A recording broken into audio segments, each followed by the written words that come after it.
Hi, everybody. Welcome into a special edition of the Loretta McNary Show. April is National Poetry Month, and it's a time when words take full center stage and voices rise with purpose. And today, you are about to experience that power firsthand. Up close and personal. Poetry can entertain, but real poetry transforms. It gives voice to what we feel, what we have survived, and what we still are becoming. Our guest today, he doesn't just perform, he actually moves people. He moves the crowd. He sets the atmosphere wherever he goes. His words carry weight, his presence commands attention, and his message stays with you long after he leaves the stage. Please welcome the incredible, the talented, charismatic Nick Nova, spoken word artist, author, and actor. Welcome, Nick Nova. Okay. I did all of that, and now I'm having problems bringing you to the stage. Hold on. Okay, there he is at Worth the Wait. Definitely worth the wait. Hi, Nick. Hello, world. Hello, world. It's an honor always. This is a day that lights up my calendar every year. Being here Oh with the my Loretta McNary. One day my intro is going to be as extensive as yours. It is very extensive. I could go on and on and on to the break of dawn. That rap. You may not know That's that's true. an old rap song. And I'm not the best rapper or singer, but Nick. So every artist has a moment that changed everything. What was the moment when you knew poetry was your calling, your thing? That- it's funny you asked that because I recently did this poem and it got almost the same reception as that. Okay, so the moment that changed my perception of poetry. I was doing this show for Drummer Boy. He was doing a business conference, and he wanted some poetry to entertain the crowd. So I go and I do my poem, and when I get off, this guy is crying.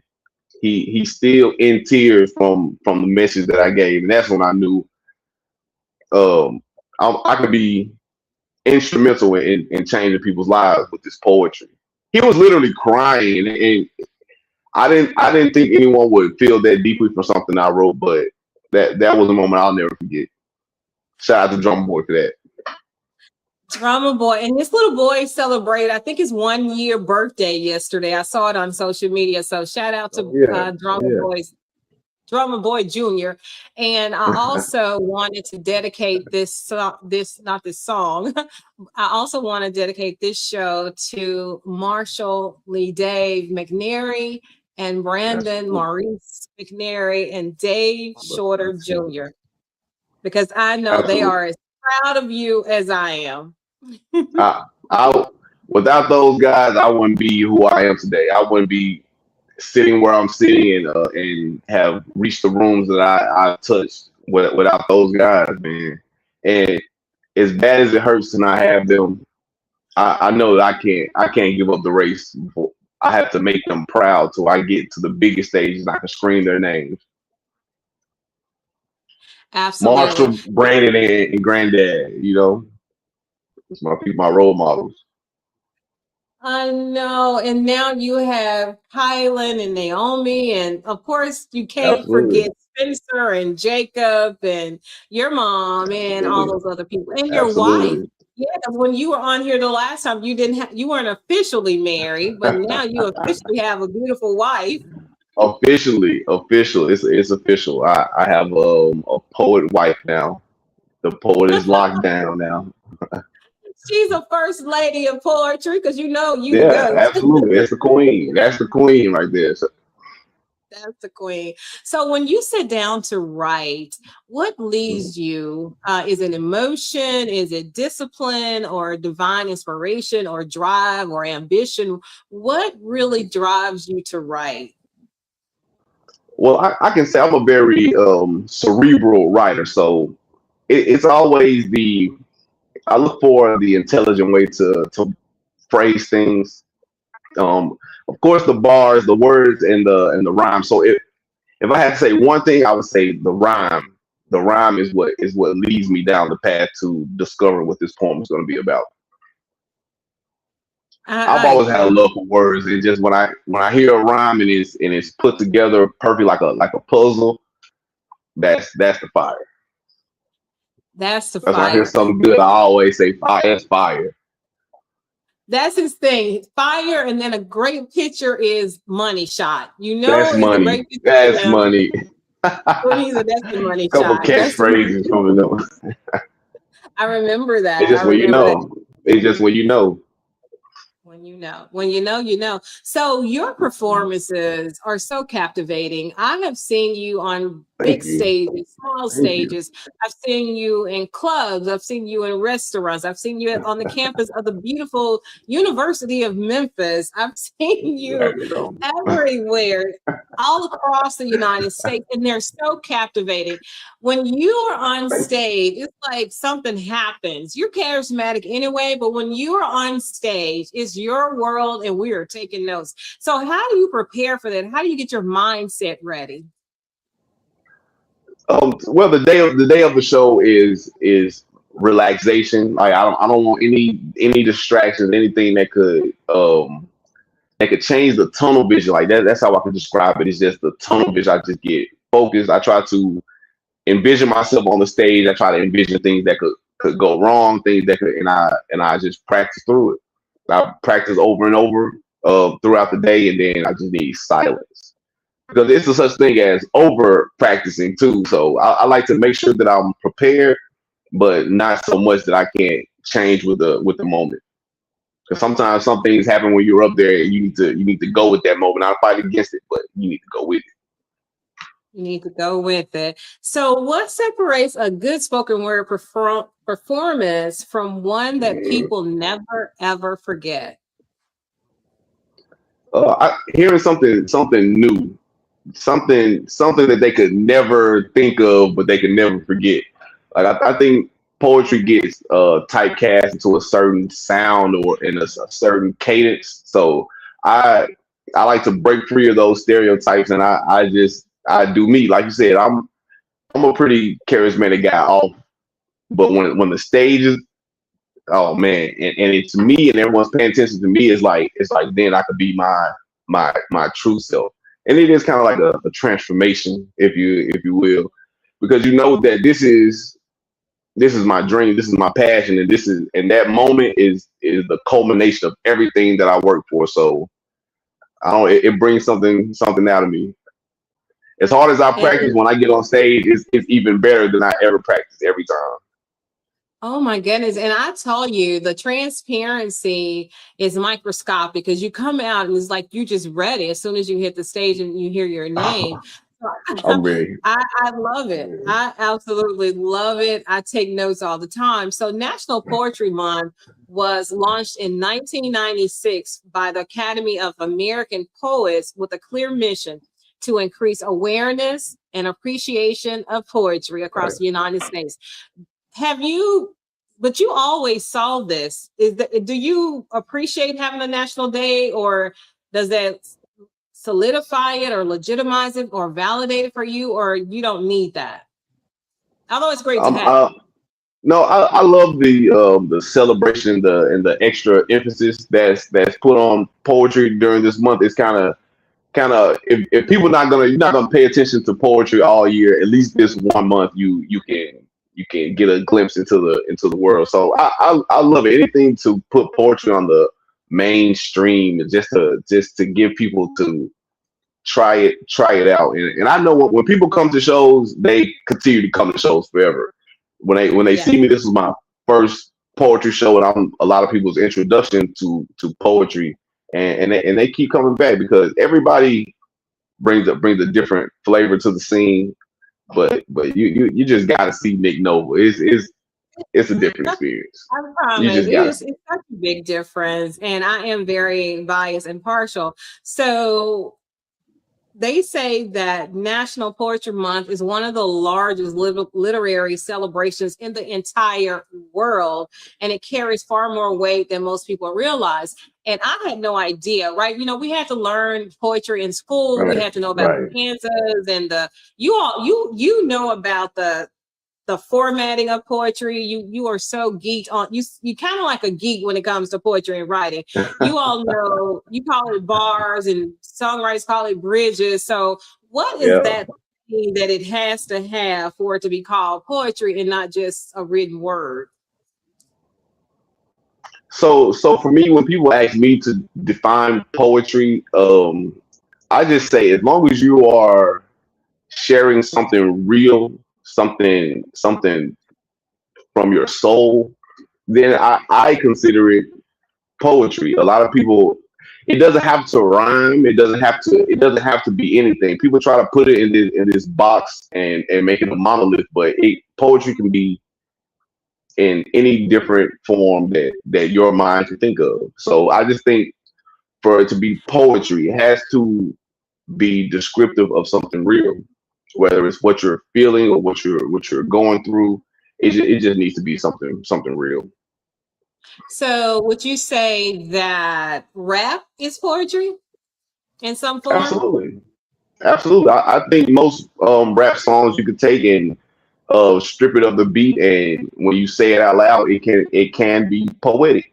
But I also think that generations removed from the essence, I do think they try to remove that from it. So maybe not all rap, but from its origin, I do believe that it was purely poetry, just put to a rhythm. Okay, so But I, my I know favorite the my answer to this favorite one. rappers are poets. J. Cole and Wale and Lupe Fiasco, all of my favorite Drake, all of my favorites are the poetic guys. Oh no, what about Kendrick Lamar? Is he poetic? Oh yeah, absolutely. One of the most poetic. And he actually has like poems on his albums that are not so instrument heavy, where he's just spin bars. Okay, so what I know the answer, this is what I'm going to say. So, hip hop, I know that's poetic. Yeah, It's got to be poetic. One of the best forms of poetic justice, if there's a thing, would be hip hop for me in terms of music, yeah, right? definitely. They So, are the what about new. Shakespeare? He said Shakespeare. Yeah. Oh, that's my favorite. That's the goat for real. Like people talk about rappers, but you have to see how Shakespeare was putting words together even back then. Like if you take his work and put it towards like a hip hop beat, it will be fire, fire. He was amazing, but I just like that his art stands the test of time. Wow. That's what I love. That I love about it. Every story is Romeo, Juliet, and Hamlet. We're all Everything about is old Romeo. I know, Shakespeare right? all over again. And I would like Oh, to have wow. that same impact. And I told you, I believe you will. So you speak with conviction in your poetry, and sometimes is social, sometimes a little romantic, and a lot of times is inspirational, is lifestyle, is winning, is let's be great. So has there ever been a piece that was really difficult to perform for you in a season, but you also knew that your audience would definitely be impacted for the best if for that performance, like something Well, I hard can for you say to I do?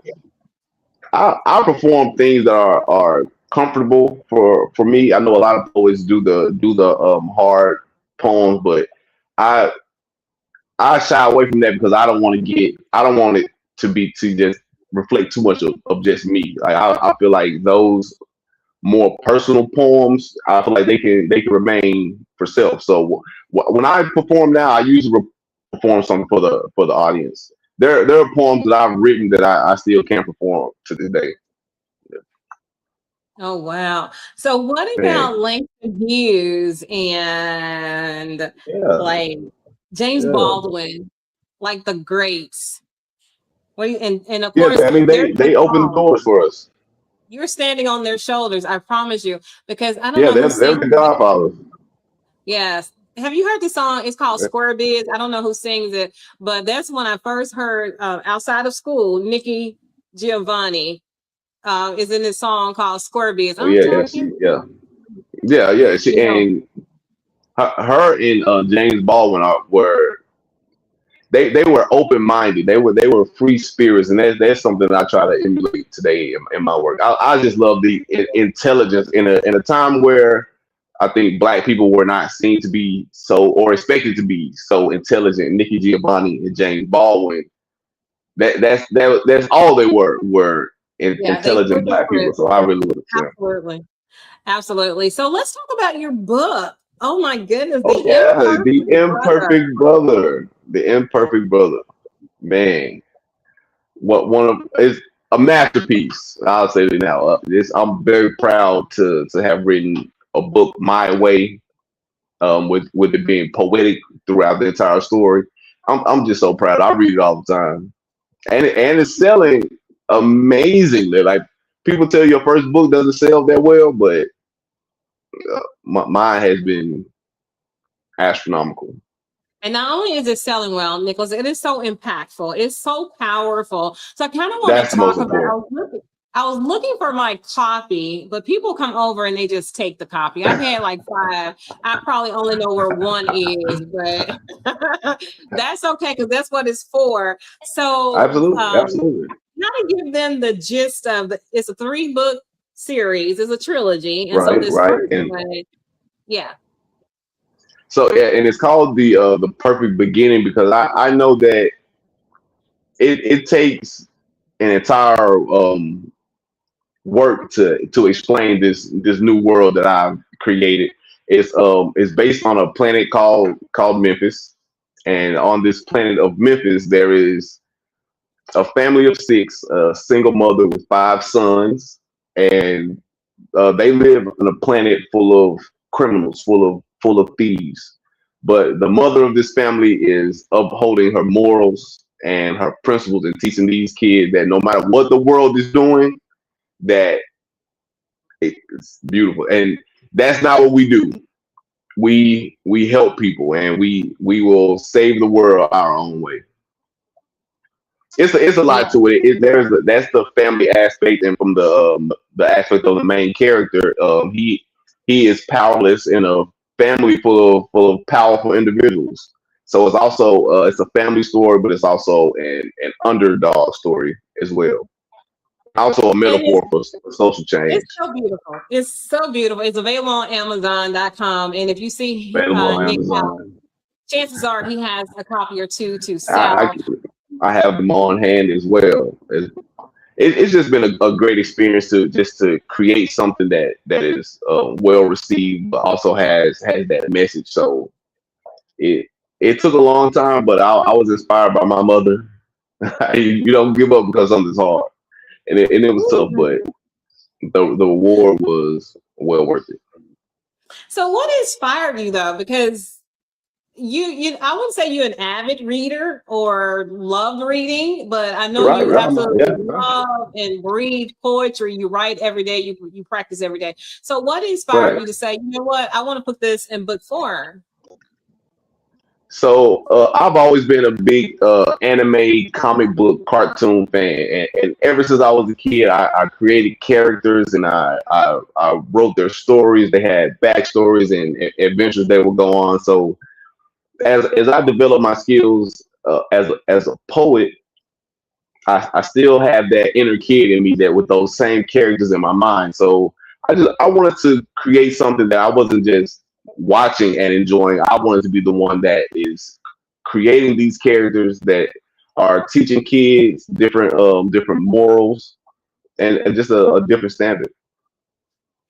So I just Absolutely. always want to create my own characters and have my own thing versus just being a consumer of Dragon Ball Z and Naruto and One Piece. I want to put my name in that hat, basically. And you have, and I told you, and I'll continue to Yeah. tell you Thank you. until it happens, that Marvel or DC Comics or Disney or somebody is gonna want to have the rights to this story because it is probably the first family comic.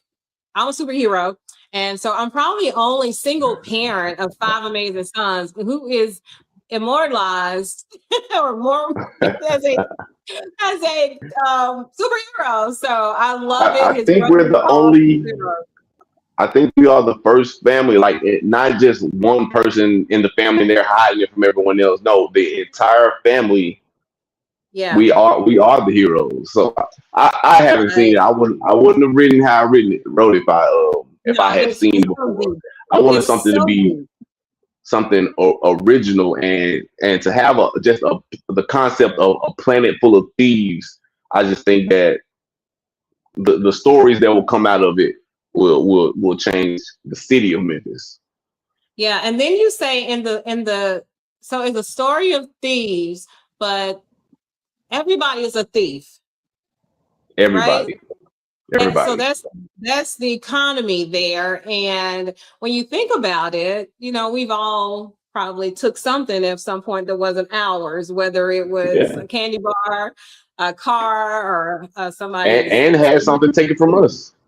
And exactly. So that was my point. So what Back we and want forth. Yeah. readers to feel, because you actually are dealing with several different subjects. I love it for kids and for Yeah, anybody, really definitely. adults too, because you come from the perspective of the middle child.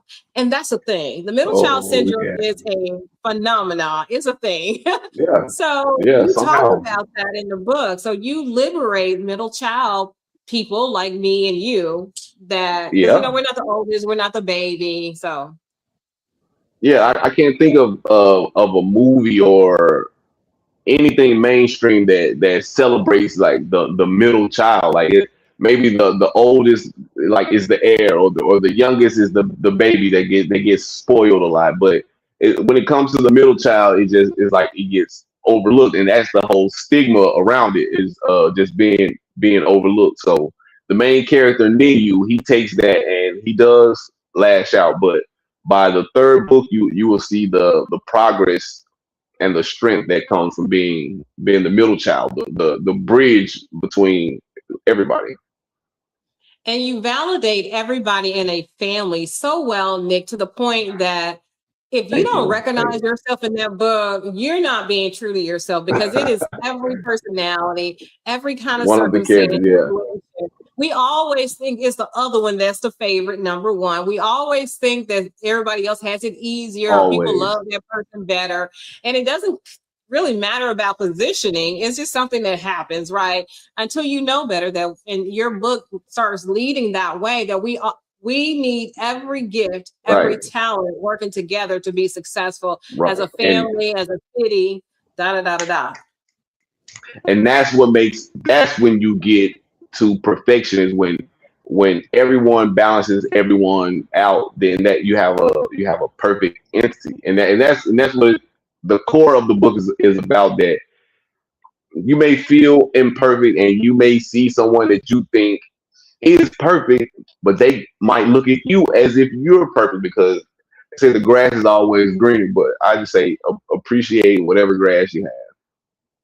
Absolutely. And you and every one of us, everyone, including you, has something so magnificent, so marvelous that nobody has but Thank you, and we thank you. need it. Thank You you. add value. I don't care I how know low you now. may be today, you Yeah, know that it takes all of us to really make this world like it should be and how it can be. And even in your family, right. I don't care how many mistakes you think you made, all of us have, but it takes all of us to make Everyone a has. family, everybody on the job. It takes all of you to make it successful. Everybody on a See, team. It and it takes works. all of you. It's It just works. It works in every situation. I just think that this perspective will just help everyone. Like I think it's great for kids to learn early, but I think it'd be great for from teenage to adults just to see the story, see yourself in the story, and see your perfections, absolutely. and Okay. and maybe help you ignore other people's perceived imperfections. Okay, so I ask you this question all the time, up close and personal and from a distance. I think you're one of the most confident people I have ever met. And I have met some people, right? And Nicholas, you exude confidence. And I'm like, does he really feel that way all of the time? Or he just knows he has to enter that world as confident. So where did you get that confidence? It's it's so foreign because we don't give ourselves that kind of permission. And for you to publicly do it, privately do it, I am so amazed by it every time you make that declaration Oh, that thank you are you, thank you, confident and thank you you. know you're the best.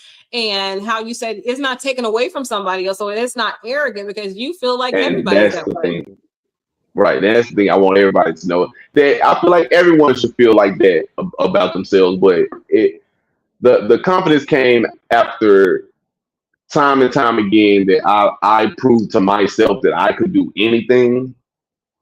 Like something starting off, you do talk yourself into it. You say I am the best, and you go out to prove it. And you may fail the first few times, but after time and time again, where you succeed and you thrive, you can't help but see yourself as a superhero. Like you can do anything, and I feel like that for everybody. So at the age of 36 now, I've proven it to myself over and over again. So there is just no reason to doubt myself in any area. Ever. And you're shining your light as brightly as you can. It can never, it has Absolutely, never, and it doesn't have the power to dim absolutely. anybody else's. And so I want all of us to take that in and own that. Your being a bright light does not negate anybody Yeah. else's light. What it does, it illuminates this world better with goodness. So we're playing Hey, small. I like All right, Nick, that. let's do I it. like that. Okay, I want us to get to know you better, more personal. So I Okay. have these All right. questions for you. If you could collaborate with any artist, or if they are any artist that you want them to collaborate with you because you know you the GOAT, right? Right. Or Right. create Right. it, who would you choose and why? Give me two people that you would love to collaborate with, and then tell me why. Two people. So that's hard. But I know if I could collaborate with any female artist, it would be Erica Badu. It's because of her the soul that she gives off and the uniqueness of her. I would say Erica Badu, and if for the male, I would just say it has to be J Cole. Before I would say Jay Z, but now is J Cole because I came from a perspective of wanting to write because he led the way as far as being lyrical with talking about several different subjects. But now I feel like he needs to hear me. I love it. So I would love to see that. I would say J Cole and Erica Badu. Awesome. And she is so unapologetically who she is. That's why I love That's her. And important. her voice, right? That talent That's important. is That's crazy. Her important. talent is crazy. So, what stages are you preparing for next, globally, locally, nationally? What stage? Because I always want you to, well, one of the ones I want for you personally, and then I'll let you say Yeah. what you have, is to do that, do your spoken word at the inauguration of the next president. Somebody that's so, the president has to be phenomenal too, but I want Right. you there. I want that for you, and I want you to get awards. Now That's they're on my doing bucket list. more poetry awards with the music and all that. So I want those national stages to see you and know you and give you your accolades. So what about you? What stages? Particular stages, I definitely want to do a BT Awards, and I would like to win the spoken word poetry Grammy, and also Pushing Poetry Volume Two is coming very very soon. With just an hour of me performing poetry. So I say those are the top three stages. I'm more of I like the big stages and little stages. So it's not just the huge shows that I want to do. It's more like I just want to reach every corner, every city that I can. The big stages just help you reach more people faster at one time Absolutely, instead of absolutely, doing absolutely, 25 absolutely. smaller stages. And you honey, and I love how you didn't wait to be invited to a room. You created your own room with Pushing Poetry, one man show coming in 2026. Okay, here's my other question to get to know you better. Okay, When yes, sir. people Okay. hear the name Nick Nova years from now, what do you want it to represent?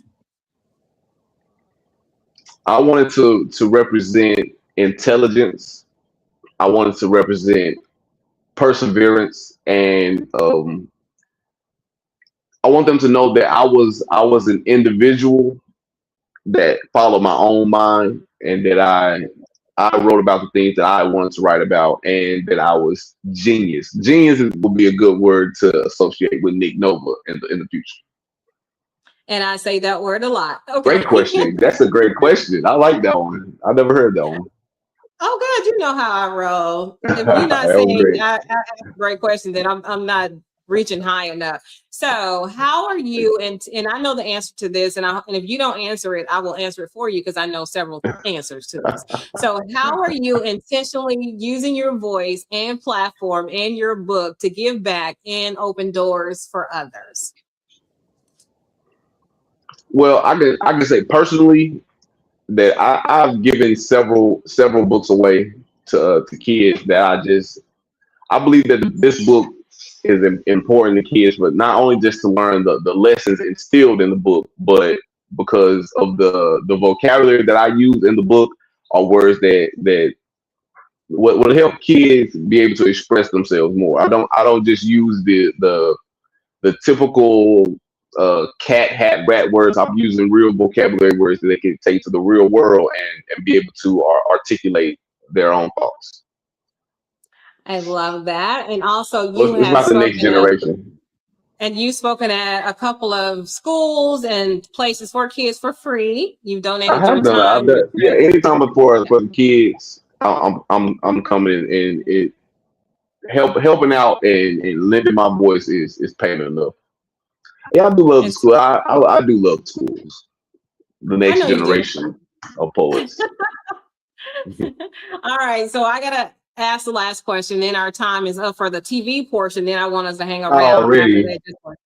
So where can they find you, and where can they book you for their next event, whether it's a corporate event, a school, a university, because we're trying to get in on the college campuses, and also Absolutely. churches, associations, the Divine Nine performances. How can they find you? So I am Nick Jones, the Nova on TikTok, Nick Jones the Nova on YouTube, and I am Nick Jones the Nova on Instagram and Threads. And you can find me Nick Nova on Facebook. So as long as you remember the Nick Nova, then you will be able to find me. And I'm open for booking. The shows have been going fast this year, so if you need a poet at your event, just let me know. We can schedule something. And if you can't find him, you know how to find me, and I can put you in contact with him. Or So you just go to my manager, yes, Loretta McNair. Loretta McNary.